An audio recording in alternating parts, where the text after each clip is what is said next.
And now, the Lowe Post. Welcome to the Lowe Post podcast live from New York City, where I am thrilled to be joined by the one and only.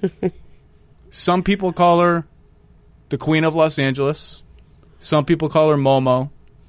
I call her Momo. Yeah. Ramona Shelburne, how are you? I'm good. I think I like Momo. I've just adopted that. I actually might introduce myself as that now. You are in studio. We're not talking on the phone. I know. There's no technology. Well, there's technology, but there's no, nothing has to connect us across great distances. You are here in New York. You look tanned and happy, my friend. You look good. Thank you. You look like you've been in Croatia for a while. I was in Croatia for a while. Yeah. I am a little tanned. We can get to the happy part later. That's kind of against that's off-brand. Yeah, happy is not a no. I would not use that word. Grumpy Zach. Always.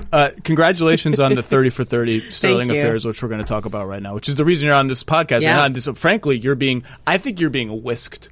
I think you're being whisked on a media tour. I think you've reached a status where you are whisked. I mean, I've never been whisked anywhere. This is kind of a first for me. Like, they have a car service that takes me all around to all these interviews, and I literally text the driver and be like, "I'm done," and he's like, "I'll be right there."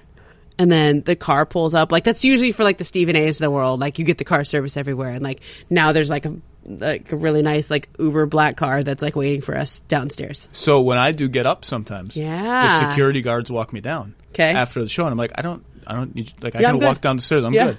And I exit. Yeah. And then I walk to the subway at Fulton Street, and I get on the subway.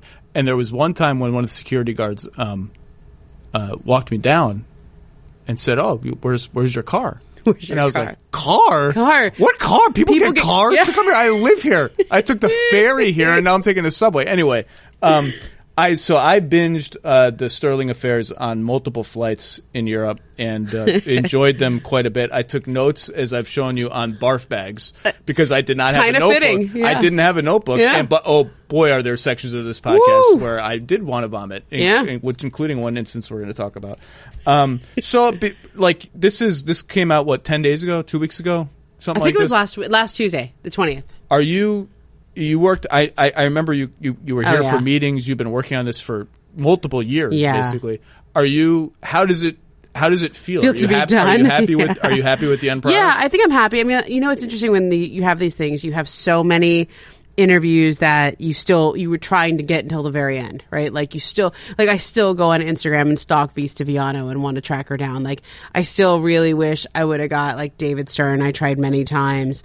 We're going to go through the list of people who didn't talk. But the other thing too is there's so many interviews that we did do that never make it past the cutting room floor. And you feel kind of bad about it. I mean, there's just so many people. You're like, oh man, that was a great interview that we did. Just didn't fit the narrative or didn't fit in within the five episode structure. And so you always have that feeling that there's more to tell and more to do. But overall, I'm really happy with it just because we don't do this. You and I write long form. We write and you do a podcast. I do some TV, some radio, but doing something in narrative documentary form was a whole new thing for me. You wrote a book. Yeah, basically. It's 150 pages of scripts. And it's a huge team that I couldn't even do all of it myself. I mean, Julia Lowry Henderson, who's an amazing producer who did the Bikram series. She was the lead producer on this. We would go back and forth. I mean, she did a lot of the it's an adapted screenplay, right? So we would talk for hours on end. We'd go over characters. I would write stuff. She would write stuff. We'd go back and forth. But I don't know how to do these kinds of scripts and screenplay level kind of notes. There's cool stuff you interview Blake Griffin and Ryan Hollins about something. I don't remember. Maybe Game 4 of the Warriors series when all this was happening, and you intercut them. Yeah, we wanted to see that's. Just I don't know how to do any of that. I don't know, but I wouldn't even think. Totally. I just don't think that's all the 30 for 30 team. That's all Aaron Layden, Jody Avirgan, that's Julia. They're really amazing. I mean, there was parts I remember we had this one call. I almost melted down during the finals because I was doing all of this concurrently with the NBA season, right? And of course, everything ramped up right at the busiest time of our year, which is the playoffs, right? That's when we were going back and forth with kind of final drafts of scripts. Not final, nothing's ever final until the end, but pretty final. And every single time it's like you got to read through like a 30-page script and be like, what do I think? What's changed? What's this? What are my notes? Like, you got to listen to the cuts, and you have to. I mean, it's just like it was during the middle of the finals. I remember like we did this call. I think it was game 4 out in Oakland, and it was like the morning of, and I was like, it's just so hard for me to keep going back and forth between like present day NBA and I couldn't do it. Being in the world that I was in and being this like executive producer and host on this story. And I just was like, I'm trying as hard as I can, and by the way, like I have a little baby at home too. So it was just like this incredible juggling act, but it was also, I kept coming back to this North Star, which is like, I always knew there was like something bigger to do with this. And I just wanted it to be as good as it could. And so we haven't talked in person for a long time. No. I'm going to just tell you how I felt. Yeah.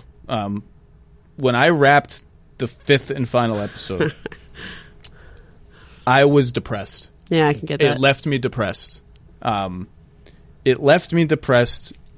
Obviously, Donald Sterling is a disgusting human being. We all know that. I was depressed because I grappled a lot with Shelley and how Shelley is portrayed and how I should think about Shelley. And grappling with Shelley Sterling, his wife, still somehow she has decided to stick with this dude who walks around with his jumpsuit and his stomach hanging out and is a disgusting person.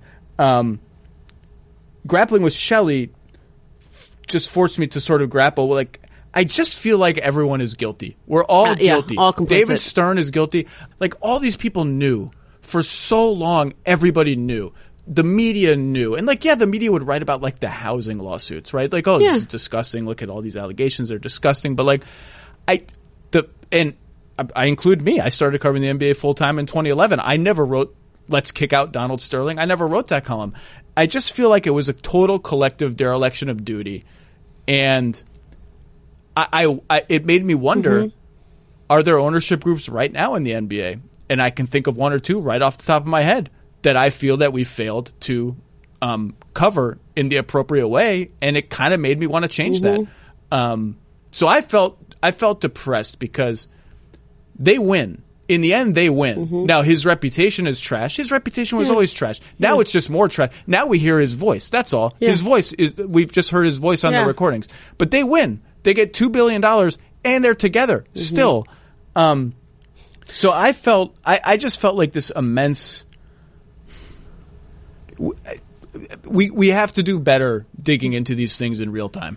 So I get that too, and I felt that some of that is like all of us in LA when this happened, like we had a little collective guilt too, like this guy was on our watch, right? Like, and I think a lot of us who covered the team had this sense of, you exposed a lot of it's all been out there. I mean, ESPN the magazine had a whole story about it. In 2009, Peter Keating wrote this great takedown story, and it was like all about how awful this guy was and he had all the housing discrimination stuff, and he put it into a big, magazine story that got a lot of attention at the time.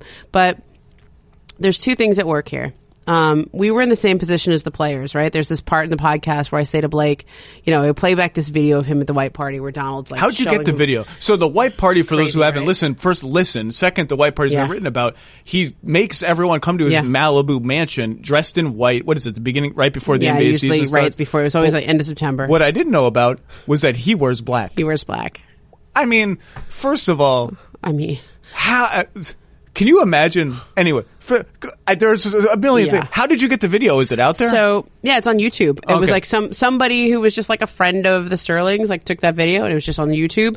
And one of the producers who worked on this just found it during this scour, and his Stephen Hoffman. He just like found it during the scour. And you show it to Blake, who's so, probably mortified that this is on video. And it's just like an amazing video, right? Because like when we ran it on TV, we like slowed it down where you could see like the sunglasses drop off his eyes, and like kind of like he does this like double take. He's like like that, like, and we kind of slowed it down on TV, but it's I knew when I interviewed him, like, Blake was really kind to do the interview, because like a lot of people don't want to talk about Sterling ever again. Like he's just like Voldemort, just like never bring his name up. We're past that, we're through that. Nobody wants any of that stink on them, right? But I think Blake has a lot to say. He had some really really good lines in the story and perspective on it. But when I showed him the video, he was just like, and it's him as a rookie. He's like young Blake. He hasn't done anything in the league yet. But and he goes, I go, how did it make you? What'd you think when you watched it? And he goes, it's just so cringeworthy. And then I said, well, who was going to tell Donald Sterling it was cringeworthy? Because he clearly has no self-awareness. Well, and the players I feel are separate from everybody else because you just get drafted. And there's a limited marketplace where you can. There's a limited marketplace where you can. I don't expect a player to come out and say, I refuse to play for this guy. Right. Although, Danny Ferry did. Danny Ferry did, yeah. But not for that reason. Yeah. But like players could say something, they could use their platform, but it was just like a different era. And so we weren't used to and he goes, yeah, it wasn't just me though. I wasn't just because I was a rookie. He goes, he's the guy who signs your checks and it's not like you're not going to get paid, but it felt like the power dynamic was different. Like he had the power to get you to at least shut up about it or not deal with him. And so most people just found their way to avoid him. It was like, he was like I remember talking to a couple owners, at the time and even since then, like, what was he like when he would show up to meetings? And it turns out he didn't really go to a lot of board of governors meetings. He would send Andy Roser instead. Did you talk to Andy Roser? I cannot answer that question. Did you try? Obviously you tried. Obviously I tried. How did your efforts to get Stern go? Because Stern comes off as the guy who let him off the hook is strong, but you reveal in the series, which I didn't know, that they came close to trying to boot him in the early to mid 80s when he moved the team to Los Angeles after being told you can't and shouldn't move the team to Los Angeles. Yeah, and it was also he was trying to tank. I mean, he was like openly advocating for it. I don't see why. That's the one time in the podcast where I was like, okay, I kind of respect that. Visionary, right? Because like he's right, he's not wrong. Our team stinks. I mean, Cuban said it. Cuban got fined for it a year ago or whenever. There was a lot of things though, like he wasn't paying the players. I mean, I've heard all these stories about the most incredible audio you get, honestly, that I hadn't heard before, because we had all heard the disgusting audio. Was Sterling at some point early in his ownership saying, "I thought you just could buy. I thought you just could buy whatever players you wanted," and it turns out the league doesn't really work that way. There's been many players we've tried to buy, but we couldn't get them. Like, what did you think? My God. You could just call up the Sixers and be like, hey, can we buy Julius Erving to come play for our team? Like, I think that's literally how he thought the league worked. I mean, he was a real estate guy, and he just thought of players in terms of the same way he thinks of apartment buildings. Like, you could just buy a better apartment building. They were like investments. That's why he was always like mad at Baron Davis. Like, oh, I bought it more expensive. I invested in this apartment building and it's not paying off. It also revealed that it revealed correctly what Elgin Baylor referred to correctly as a plantation mentality. It revealed like, I buy them. I buy them. It showed immediately early on, again, it was no secret, how this guy viewed other human beings. So here's what the big question is like, what could they and should they have done about Donald Sterling all those years? Okay. And I think that's where the reckoning, that's where if I had David Stern in a room, I would have pushed him, right? Oh, so he just said, no thanks. Yeah. Obviously we asked several times, right? And we even looked for a lot of archival to see if anybody ever pushed him, like after the housing discrimination suits. Did anybody push him at the State of the Union press conference they do every year at All-Star or the finals? Nope. Couldn't find it. People, I love anything that saves me time. Hiring, not something I've really had to do, but I've heard it is very challenging. There is one place, however, you can go where hiring is simple, fast, and smart. That place is ZipRecruiter.com and /Lowe Post. ZipRecruiter sends your job to over 100 of the web's leading job boards. So you don't have to post it individually on every little place you can find it. Just ZipRecruiter does that for you, and they don't stop there. Their powerful matching technology scans thousands of resumes to find people with the right experience and then invites them proactively to apply for your job. And as applications come in, ZipRecruiter analyzes each one and spotlights the top candidates so you never miss a great match. And you've not done anything except sign up for ZipRecruiter and post a job there, basically. It's so effective that 4 out of 5 employers who post on ZipRecruiter get a quality candidate through the site within the first day. That's 80%. If you shoot 80% from the foul line, that's pretty good. And right now, my listeners can try ZipRecruiter for free. You literally cannot get it at a lower price than that. And all you have to do is go to this exclusive web address, ZipRecruiter.com/Lowe Post. That's ZipRecruiter.com/LOWEPOST. The name of this podcast, ZipRecruiter.com/Lowe Post. ZipRecruiter, the smartest way to hire. Well, let's go back to Shelley. Yeah. because Shelley wins in the end, right? You are careful to portray her as smarter than people think, as not just this sort of wife who doesn't know what's going on, who's the victim of, she's complicit. Of many affairs. No, but she's smart. Oh, yeah. Obviously, it was well known before that she helped concoct this plan to oust Donald Sterling from the ownership trust by declaring him mentally incompetent and then executing the deal with Ballmer. It sounds fake when you say it, doesn't it? Not when you see the Anderson Cooper interview and you're like, oh, this guy isn't mentally competent.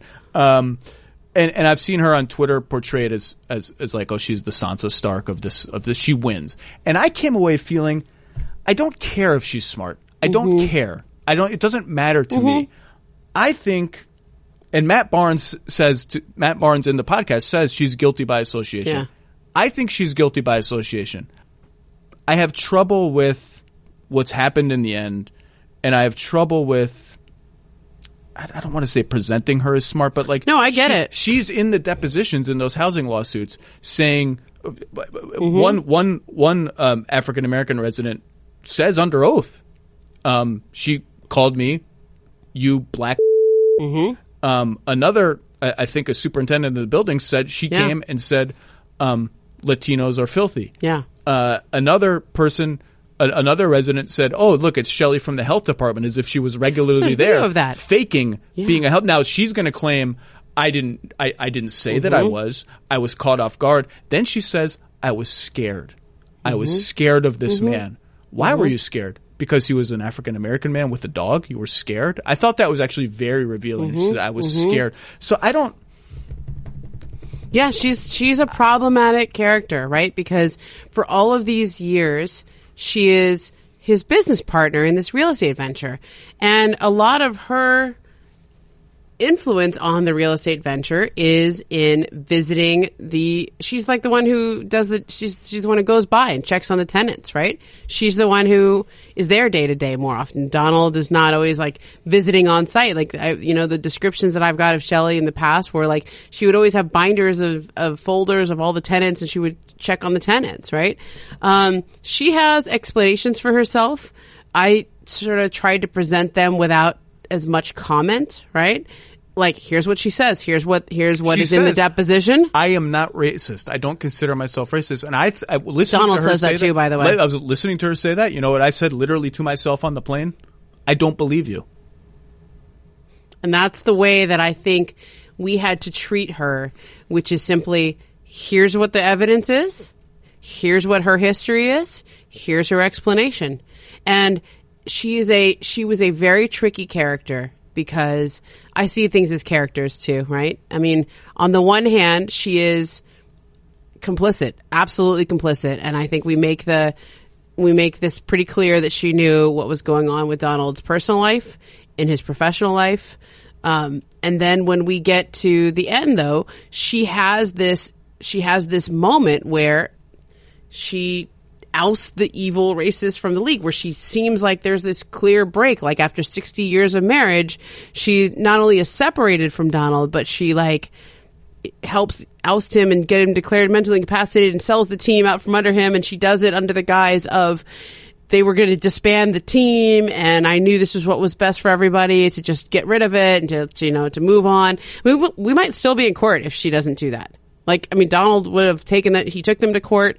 I don't know if they would have had the same procedural exigency. Oh, there's a big word for you. Yeah. To get him out in the time frame that they would have wanted to get him out. The league, they would have voted him out, and then he would have gone to court. I mean, the last time he took him to court, they were in court 6-7 years. That's how long that took back then. The first time.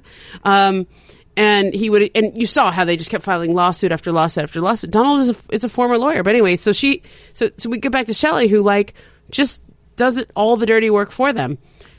Was there some self-servingness to it? Absolutely. Did she profit from it? Absolutely. In that moment, was she positioned well, where she waives the divorce petition? She condemns him as a racist. She said, the things she says are horrible. And it's like, if the story ends there, you can go, okay, you saw the light. You had a reckoning. You were able to separate yourself from him, and there's a clean ending there. But it's not a clean ending. She doesn't just stay in that place. There's an erosion over the last 5 years where she's back with him. And the phrase I kept saying to Julia as we were talking about her was like, she's not rationalizing his behavior. She's irrationalizing his behavior. Like the way she talks about it, it's like, ooh, like it sounds like she's defending him now. And I don't know what to make of it. And I don't know what to do. And so the only way I felt like was the right way to treat it is to just present what she did, let her speak for herself, because she does speak for herself. And then she spoke. To her credit, she spoke. Yeah. Did you ask her about these things in the depositions? Oh, yeah. And I mean, you heard some of it. Yeah. I mean, it's obviously not everything we talked about in that part, but she has explanations. Like the thing about the one tenant, she says the black MFer, right? Like she says she never said that she doesn't curse. Like her explanation is she never said that. I don't want to summarize everything she says because there's legal parts of this, but she says, she says a lot of "I'm not a racist." That the explanation of the guy that she wants to get out. I just feel like she says shouldn't have to go around saying "I'm not a racist." I know. If you have to say it, maybe I've never said in my life I'm not a racist, because it's pretty obvious you're not, right? And I think that there is some guilty by associationness of it, and you go look for people who have awful Shelley stories too. Like we asked all the players, "What do you think of Shelley?"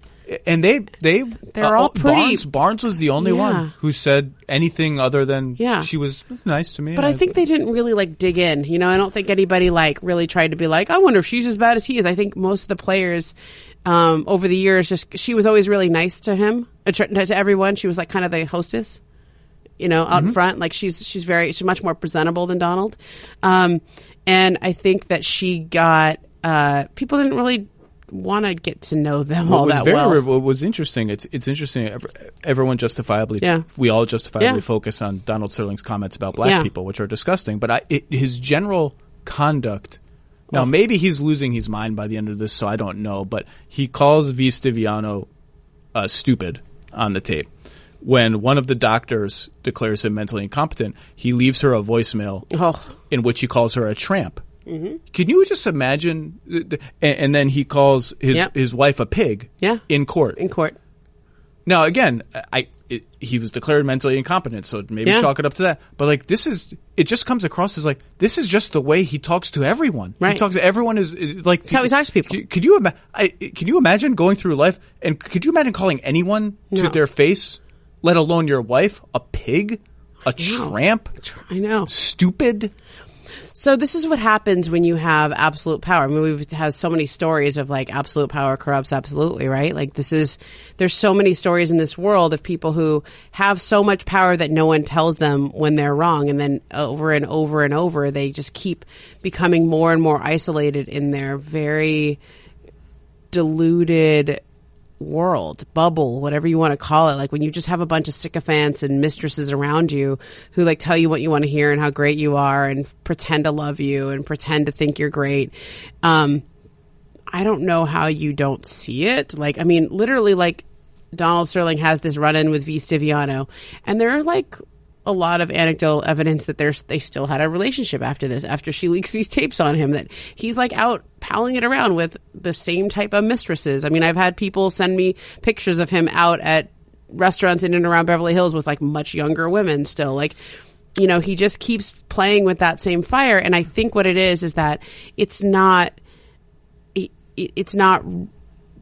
is what he wants it to be. He casts people in a role of like, you're my sycophant, I mean, there's almost like a little, fall of Rome to it, right? Like when you're just sitting around and, everyone's fanning you and feeding you grapes and you don't notice that Rome is burning, right? Like he's so deluded, that he doesn't see people for who they are and doesn't even care to, and doesn't even try to see anything different.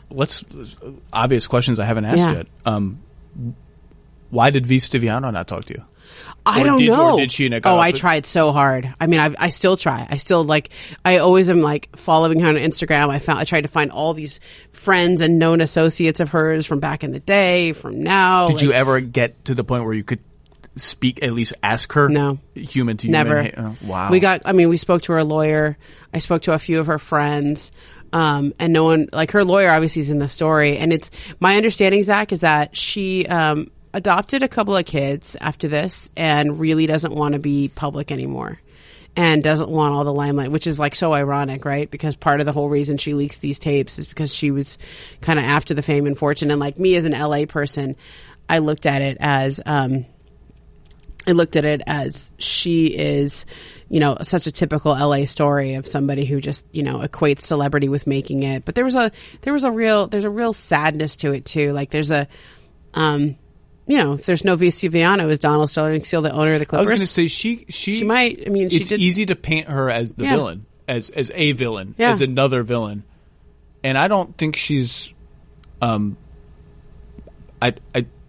have more problems grappling with Shelley Sterling than I do with V. Stiviano. I get that. I do actually, because like I did too. Maybe I feel the same way too. Like with V, it's like, yeah, it's so easy to just cast her as the gold digger, okay, and the woman who like spurns the who starts all this because she was so nasty to Shelley, or she was so nasty to the even the players like hated V, right? They thought she was they hated being around her, but.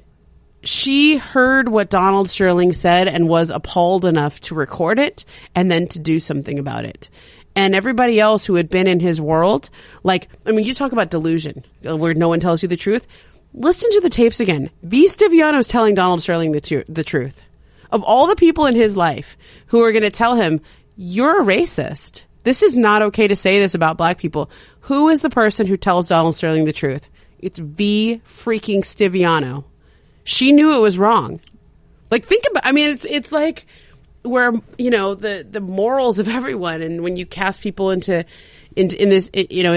story, and you deal with all these characters and they're complicated, right? But V tells him the truth. V knows this is wrong. V knows this is awful. And then ultimately, I don't think she leaked the truth because the tapes because, she felt the need to expose him. She leaked the tapes because, she was being sued by Shelley, and this was a blackmail move, but she still did it. She still did something about it. How close did you get to Sterling? Did you get to come up to him in person and say, hey, I've seen him a few times. No, I never got that close. Shelley shot it down real hard. She shot it down. Yeah. And his lawyer, I had a lot of people who offered to sort of try to arrange a cute meet. Like, hey, I might see him, and if we're going to go out, and I'll let you know where we are, and if you want to just... Is that the term?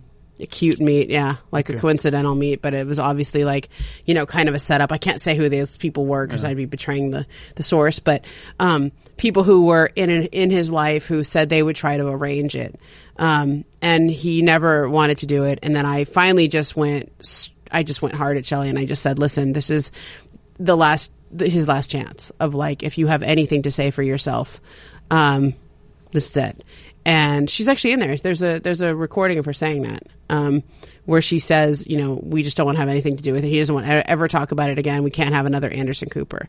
And you have to remember, Shelley controls the family trust now. Shelley has all the power.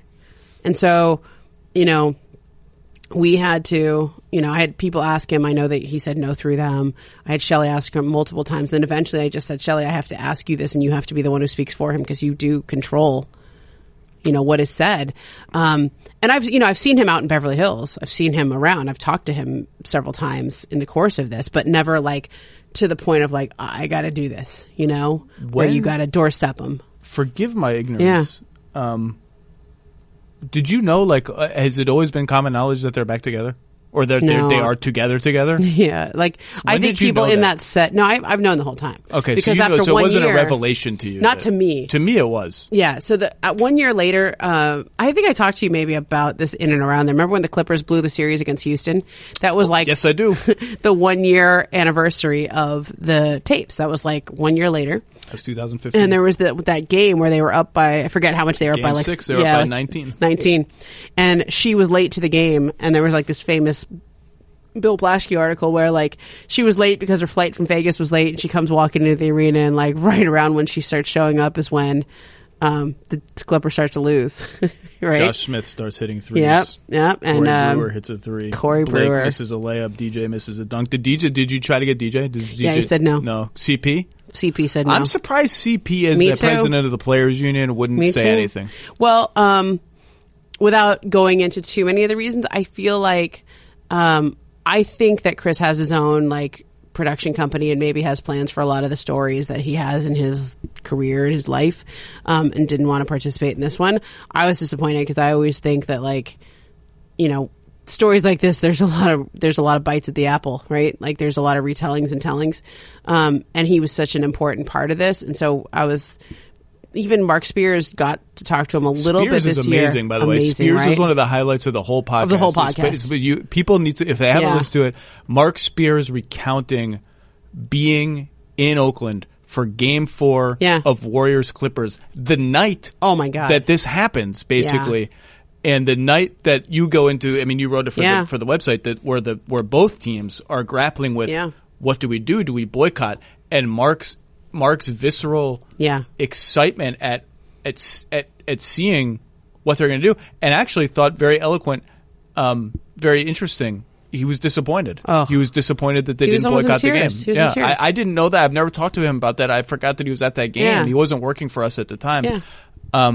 It was really, really moving. It really was. It was. I was sitting in the room when he said it, and I was like, "Oh my God!" Like, because you know how you when you tell stories, like you have to connect personally to them in some way, right? Like you relate to it on some level of whatever's happened in your life and your own experiences. And so, I couldn't. I mean, I know what happened was horrible. I knew he had to go, et cetera. So you feel the moral and ethical ramifications. But like the only way I connect to things is through Judaism, right? My family's Jewish. A lot of them were murdered in the Holocaust. I've been to a lot of the remembrances. And so like I have certain things that will like viscerally cause me to get really upset. Like if I see the Klan or if I see people talking about Jews in that way. I will get triggered. I'll be like, oh my God. Like, and there's that story when you talk about the Holocaust, it's like, I never thought they would come for me, right? Like they came for these people and they came for so there's been moments, in the last few years, I think Charlottesville was a real trigger for me, right? Like they were talking about Jews and I was like, oh my God. And we have this thing in Judaism, like never again.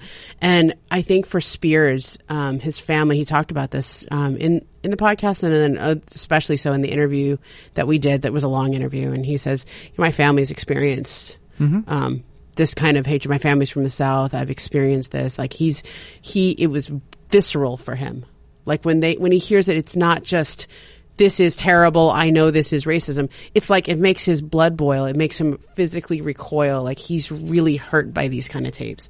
And he was disappointed. He was disappointed they played. It wasn't about basketball for him. And it was like, I like when he says like there was a moment where they could have been, Tommy Smith or John Carlos, and they're in Oakland. It could have been an all-time moment. And instead, it's like, wait, what did they do again? What did they turn inside out? They turned the shirts and well, Adam Silver had the moment. Which, by the way, I don't know what you're supposed to do because the Clippers are trying to win the championship. Yeah. And as Blake has said to you and others, where it's not like we're sitting there chanting 1, 2, 3 Donald, in the huddle. We're playing for ourselves. We have a chance to win. And I actually am glad that Blake talked. Me too. Not only because he's a good talker and he's interesting and very smart, but the Clippers are now the team, maybe the most exciting team in the NBA, right? They just won the offseason. They have Kawhi Leonard and all of this. And Blake is the thing that changed everything for the Clippers. Drafting Blake Griffin changed everything for them. And people are going to forget that because now they're exciting within a completely new, different team. Yep. Blake, they were decent right away when Blake played. They got exciting at least. And then they got kind of decent with like Eric Gordon running pick and roll. There's no Chris Paul without Blake. Yeah. There's no playoff runs that ended in disappointment. I get that. There's probably no Doc Rivers without Blake. And you could just say there's none of the guys they got for Chris Paul without Blake. There's no Blake is the thing that made the Clippers a different team. More than anyone else, more than any other person, Blake is the reason that they went from disaster, laughingstock to, we're going to look back at them as one of the all-time kind of missed opportunity teams. Why didn't they win? What was the internal tension? We've all told that story a million times and talked about it. But I was glad to hear Blake speak so much because I do feel like people look at when he got traded to Detroit, it was like, well, what a great deal. They salary dumped Blake Griffin. And there's some truth in that. Like, Blake's contract is kind of problematic, and that trade worked out well for them, and they've continued to spin those assets into different things. But, like, none of this happens without Blake. Yeah. Blake changed everything for the Clippers. He elevated them to a level they'd never been before. I mean, he was like the potential for Donald Sterling to have like in the relationship Dr. Buss had with Magic Johnson. Like, this could have been his Magic. Like, Blake was that exciting of a player, that big of a star. And, Donald didn't know how to have that. Donald didn't know how to treat people. Donald didn't understand stars and players the way Jerry Buss did. And it's like really not that complicated, right? Like, they're just people.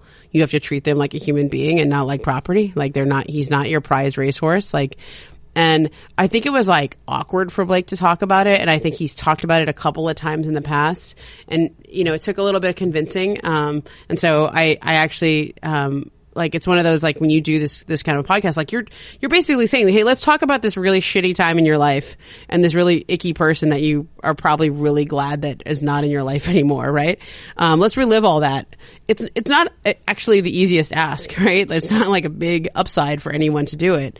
And I ended up talking with Blake and his brother, his agent, Sam Goldfeder, his brother, Taylor. And, like, we talked about really what this is. And I remember Sam saying to me, like, Ramona, look, how is this different from other interviews he's given on this? And I'm like, just trust me, this is a much bigger, it's not a one-off. It's not just reliving it. Like, we're going to put it in the proper historical context. Someone who wasn't a role player needed to speak in this. One of the founders is strong. One of the foundational players needed to speak. That's right.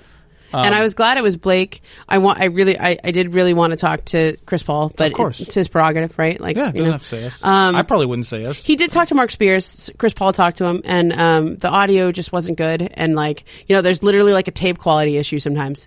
Like, people talk, and, like, you just can't use the tape. And that happens sometimes in these documentaries, but it wasn't like, even what he said, it still wasn't expansive. It was, like, pretty clear he was keeping a lot of stuff for whatever he wants to do later in his career. I have some specific questions. Yeah, go for it. Ask me anything. I'm like a Reddit AMA. Who were you most nervous to interview? If anybody. Shelley was the Yeah, I mean, I actually know her fairly well, but you have to ask some very uncomfortable things. Of course. I mean, you're like, and this is she could have got up and walked. Nothing is more uncomfortable than you reading the deposition from the sexual harassment case. That was, I was on a flight from Vienna back to New York, and I was sitting in my seat with these words going into my ear, and my 4-year-old daughter sitting next to me, and I'm like, this is gross. By the way, you have a Ramona host voice. Yeah. You have a. That's right. There's like the podcast host voice. It's like I'm like, well, this is different. This is a different person speaking to me. Because I'm very conversational. Like, I'm very like Valley girl. I kind of am like a New York Valley girl. Does that make sense? Like, I talk fast like I'm from New York, but I have this like very casual, like, and and whatever. It's like because I'm from the San Fernando Valley. So Shelley is the answer. Okay. I think Shelley is because. First of all, she's an 84-year-old woman who could have just got up and walked out at any moment. And I'm literally asking about her husband's affairs. I'm asking her about her history of housing discrimination.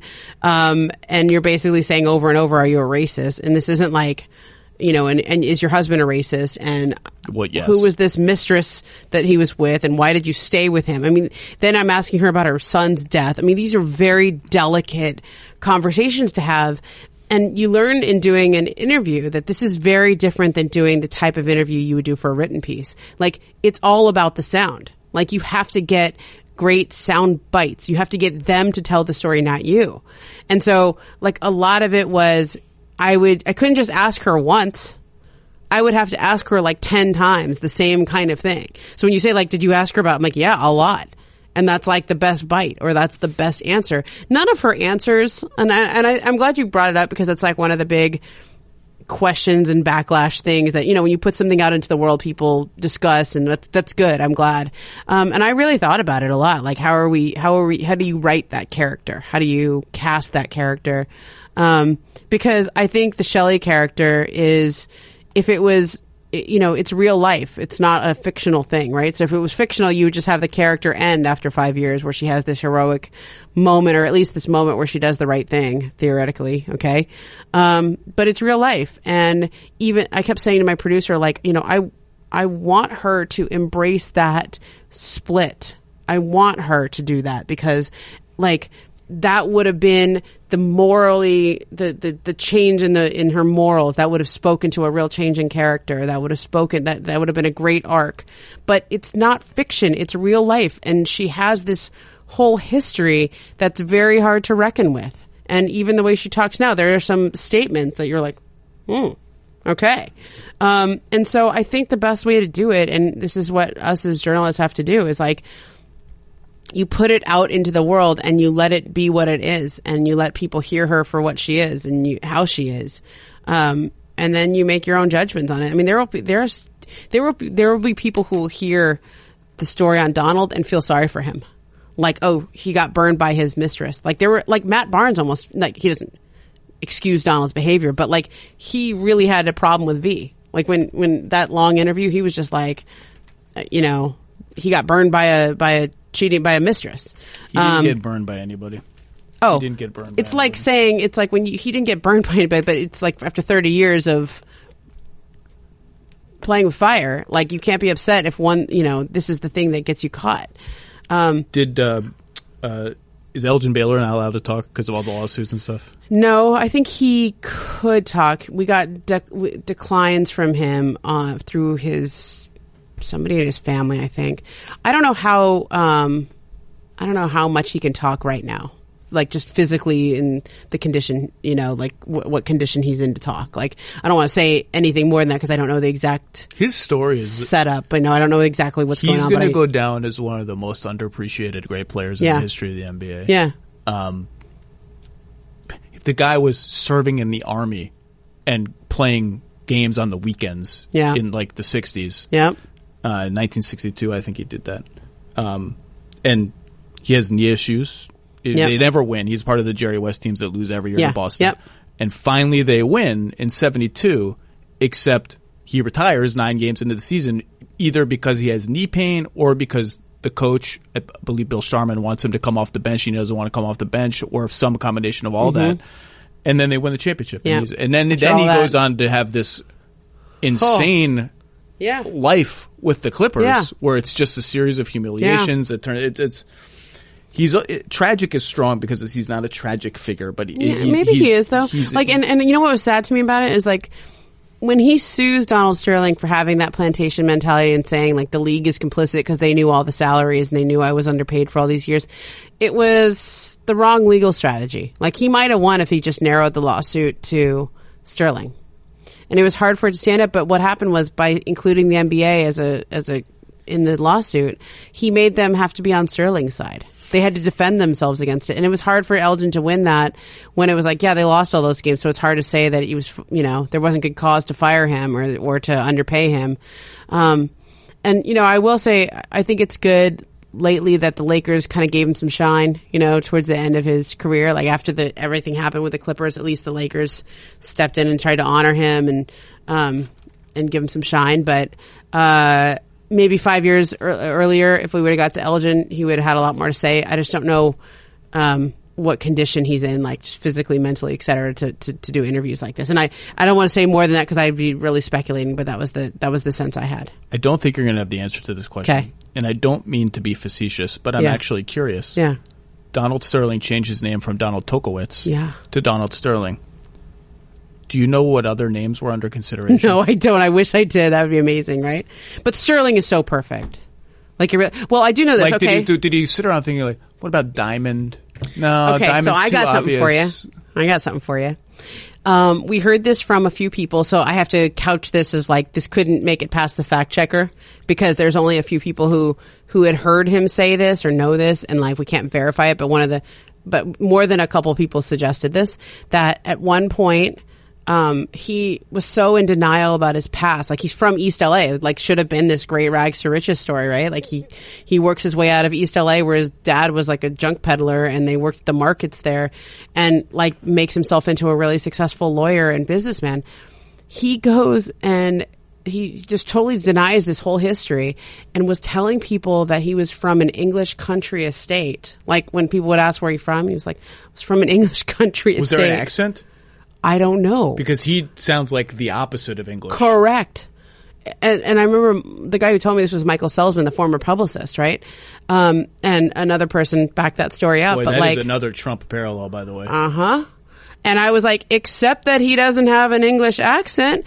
And I go, did he ever worry about that? And he goes, nope. Like, it wasn't like part of the concern. There were a few people who mentioned that before he bought into the NBA and became part of that world, like he had talked about running for political office, that there's another parallel for you. But I think what it speaks to is this strange shame about his past. Like, I don't know why he denies that so much. I have a theory. It's a quite psychological type of theory. The easiest explanation is that sometimes when people grow up poor, they don't want, and then they become rich, they don't want anyone to ever know that they were ever poor and see them that way and see them in any other way than what they know them as. Maybe they thought they would get rejected. I think there's some familial issues there. There was a messy divorce between Donald's parents, that like only they probably know the details, but we know that Donald and his mom didn't have much of a relationship after that divorce. So there's some issues there, but so he talks about running for office. He tells people from English country estate. Then he ends up helping Jerry Buss buy the Lakers and gets a little taste of Showtime and a little taste of celebrity and just opts for that and just opts to become an NBA owner where it was like Club Sterling for the 30 years. $12.5 million. And how much of that did he actually come out of pocket on? Is what he purchased the Clippers for. Yeah, that was the price. But maybe he just assumed Irv Levin's debts. I mean, that's what Michael Jordan did with the Bobcats, Hornets, whatever the hell they were. Yeah, Frank McCourt with the parking lots. You know? And then didn't pay all the Boston Celtics legends. Didn't pay Havlicek and didn't pay all the guys whose pensions he was supposed to pay. Listeners, another key time saver, SeatGeek. SeatGeek is the best way to buy tickets to sporting events like the NBA games. The NBA season is right around the corner all of a sudden. Music, concerts, comedy, everything, theater. It takes the entire secondary market and puts all their tickets in one place so you can stop searching all around and blah, blah, blah, blah, blah, and go to one-stop shopping using SeatGeek. It rates each deal on a scale of 1 to 10 and displays them on an interactive seat mat. It has an easy to use color-coded system. Green dots for good deals, red dots for maybe overpriced deals. Every purchase is fully guaranteed, so you can shop for tickets on SeatGeek with confidence. I've used it before. They helped me find tickets to Hamilton a couple years ago. I used it to buy tickets when I had visitors coming in for NBA games and they wanted to go to Madison Square Garden. It was easy. It was quick. It saved tons of time. SeatGeek will even give you $10 off your first SeatGeek purchase. All you need to do is use this promo code. Download the SeatGeek app today. That's easy to do. Use promo code Lowe, L-O-W-E, my last name, the name of this podcast. Bam, $10 off your first SeatGeek purchase. That's promo code Lowe for $10 off on your first purchase. You mentioned all the people who were interested when Ballmer bought the team when it was clear it was going to be up for sale, and David Geffen's name comes up. So one of my vacation books was Brian Windhorst's book. LeBron Inc. So. Yeah, LeBron Inc. I'm holding up a book. You know what? He's done a lot of LeBron books, though, so, you know. Hey, Wendy. Love you, Wendy. I didn't know this, or sometimes you just forget things. Yeah. So he has this detail in this book, speaking of Geffen, where LeBron's free agency in 2010, when he meets with the Clippers, and the Clippers sell this as the greatest achievement maybe literally in the history of the franchise. Oh, I remember getting a press release. Yeah. LeBron James has agreed to meet with the Clippers. You're not going to sign LeBron James if you're but good for Neil O'Shea. That was his get. Wendy has this in the book. Maybe it was written at the time, but this is now 9 years ago and there's so much activity that Maverick Carter and LeBron concoct this plan with Geffen to buy the Clippers from Sterling and say, if we all orchestrated this, if you get this disgusting human to sell the team to you, LeBron will sign in 2010. All in one fell swoop. You buy the team, LeBron signs, we revolutionize Los Angeles basketball. And then Wendy says, this is a sort of improbable idea, but it was something they talked about. I don't remember that. No, I don't remember that either. That is amazing. That LeBron and Maverick in 2010 are like, we'd play for the Clippers, but not with that dude. Right. Not with that dude owning the team, so maybe can we do something? Like that would have been. But he wouldn't have sold. Can you imagine the player empowerment articles that would have come out then if they engineered an ownership change? So I think that the reason why it's so amazing is one that it's just really the audacity of it that LeBron and Maverick think like that. Like I've heard another similar idea that they've had. Okay. What if he just makes one of the colleges in LA, like UCLA, like a LeBron school? What if everything at one of the schools is just like LeBron sits courtside, they wear LeBron Nike shoes, they wear LeBron everything, and it becomes like a LeBron school. Why not? Like that's the force of his brand. I don't have a good answer. And you could. Who thinks like this?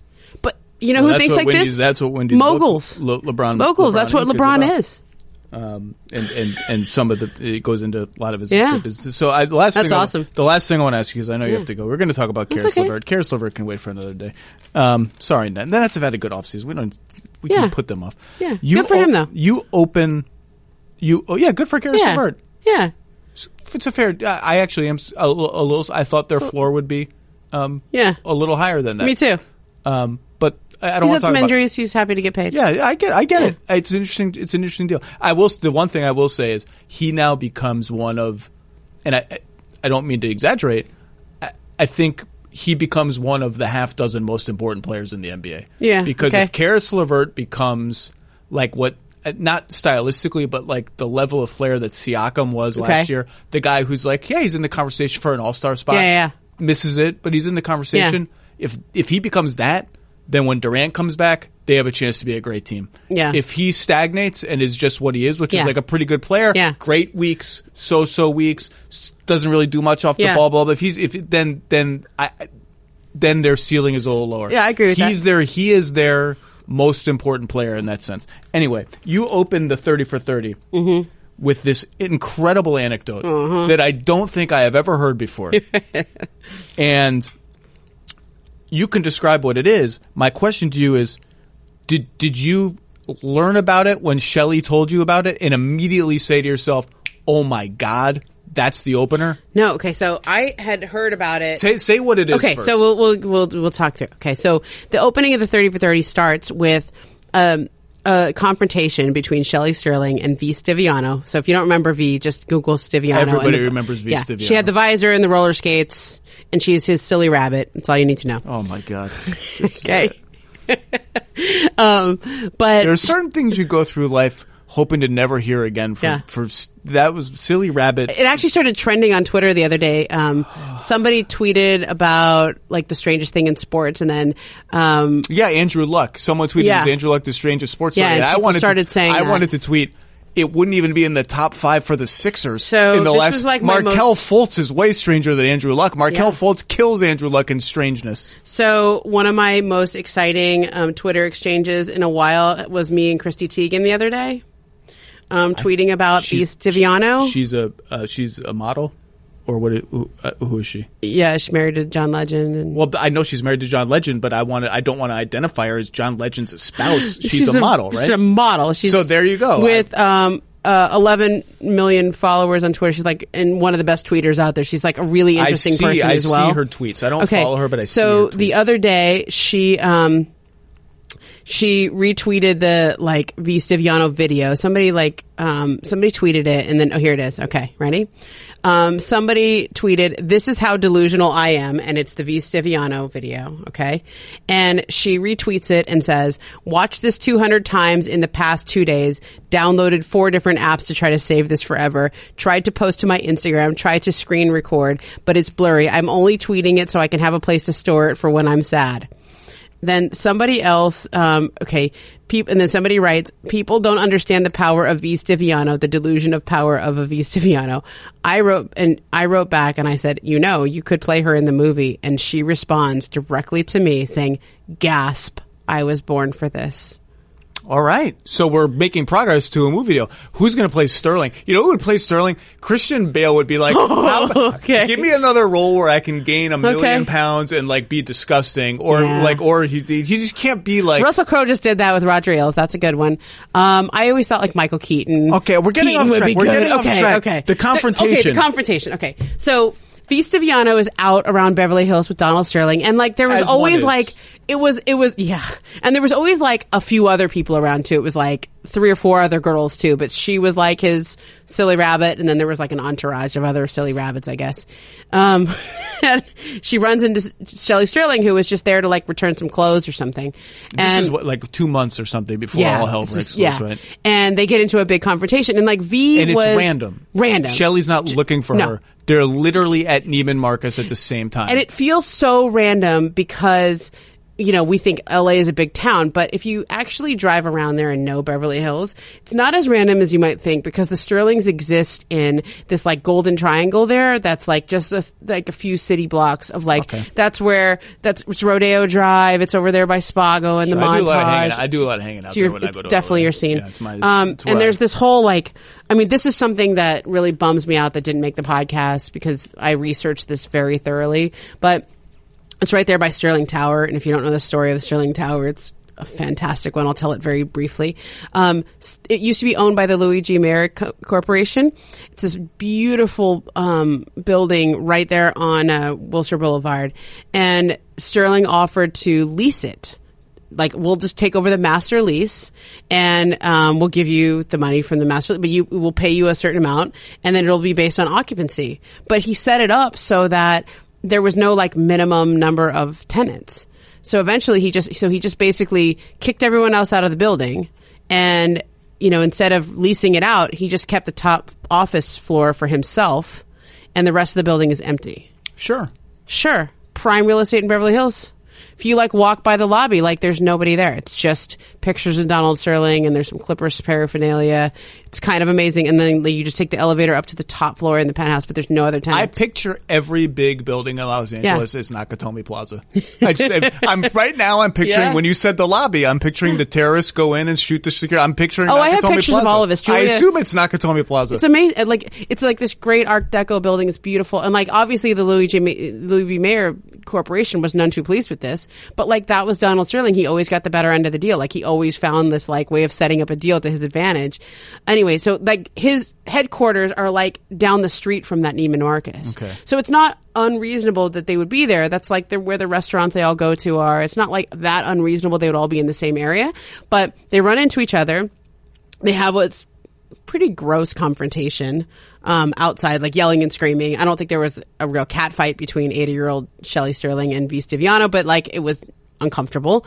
And that's when Shelley Sterling decides, I don't want to cuss, okay, because she doesn't cuss, but I'm suing her. Yeah, allegedly, you're right. I'm going to sue that girl, okay? And so she files a lawsuit, and to get back all of the gifts that Donald Sterling had given to V. Stiviano over the years. And this is actually not an uncommon move for the Sterlings. They had done this with previous mistresses and won. And so they have a template set up for the lawsuit. I love that line from one of the people in the podcast. She's like, Mayday Malone. She always comes in for the save, right? Like, but Shelley had done this in the past, and like V had just been on her last nerve. She was a provocateur. She was like, I'm going around and I want to be Mrs. Sterling.